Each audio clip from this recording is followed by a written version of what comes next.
안녕하세요. 오늘은 퇴사와 관련된 이야기를 해볼게요. 아무래도 제 주변 친구들이 2, 3년차 직장인이 되었다 보니 퇴사를 고민하는 경우가 많은데요. 그 이유를 들어보면 대체적으로 두 가지로 요약이 되더라고요. 첫째, 업무량에 비해 월급이 적어서. 둘째, 다른 일을 하고 싶어서죠. 이어서 퇴사 후 계획을 물어보면 대부분 일단 쉬면서 고민을 해본대요. 구체적인 플랜은 없지만 이직을 하거나 창업을 할 거라고 하면서요. 물론 저도 같은 직장인이기 때문에 그 친구들의 상황이 이해가 안 되는 건 아닌데요. 근데 그럼에도 불구하고 매번 두 가지 이유로 퇴사를 반대하고 있죠.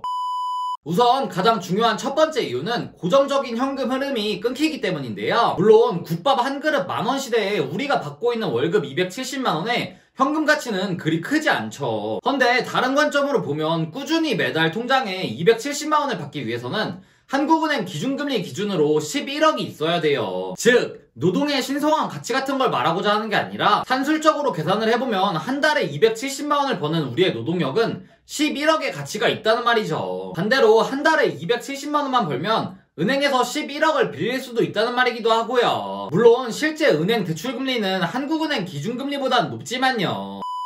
다음으로 두 번째 이유는 예기치 못한 변수가 발생할 수 있기 때문인데요. 이게 무슨 말이냐 하면 A부터 Z까지 치밀하게 계획을 세우고 퇴사를 하더라도 여러분의 의지로 통제할 수 없는 상황이 벌어질 수도 있다는 말이죠. 그 가장 흔한 예시가 코로나로 인한 경제 불황이었고요. 아마 그 시절 퇴사자들의 경우의 수에는 전염병 같은 건 없었을 거예요. 그리고 그나마 구체적인 계획과 대안을 시뮬레이션하고 퇴사를 고민하는 사람이라면 다행인데 실제 대부분의 사람들은 회사 다니는 동안에는 피곤하다는 핑계로 퇴근 후에 누워서 유튜브만 보면서 퇴사 후에 쉬면서 계획을 세울 거라고 하죠. 근데 사실 퇴사를 한다는 건 곧 수입이 끊긴다는 건데 당장 월세, 생활비 지출로 통장 잔액이 줄어드는 상황에 한가하게 카페에 앉아 미래 계획을 세우는 건 쉽지 않죠.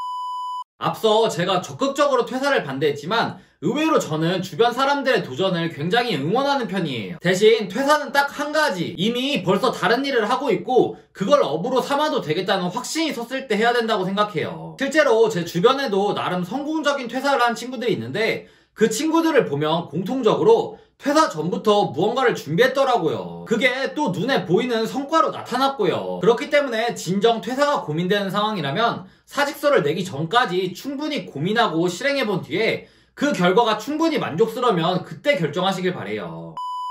그리고 꼭 퇴사가 아니더라도 루틴한 삶에 무기력함을 느끼고 있는 직장인이라면 취준생 때 취업 준비를 했던 곳에 가보시길 추천드려요. 다들 그런 공간 하나쯤 있잖아요. 저한테는 건대 입구역 5번 출구 탐앤탐스가 그런 곳인데요. 그걸 통해 여러분이 지금 다니고 있는 회사에 입사하기 위해 얼마나 많은 노력을 했는지 다시금 상기시켜봤으면 좋겠어요. 그럼 무료한 삶에 조금이나마 리프레시가 될 수도 있으니까요. 어쨌든 이걸로 오늘의 영상을 마칠게요. 그럼 안녕.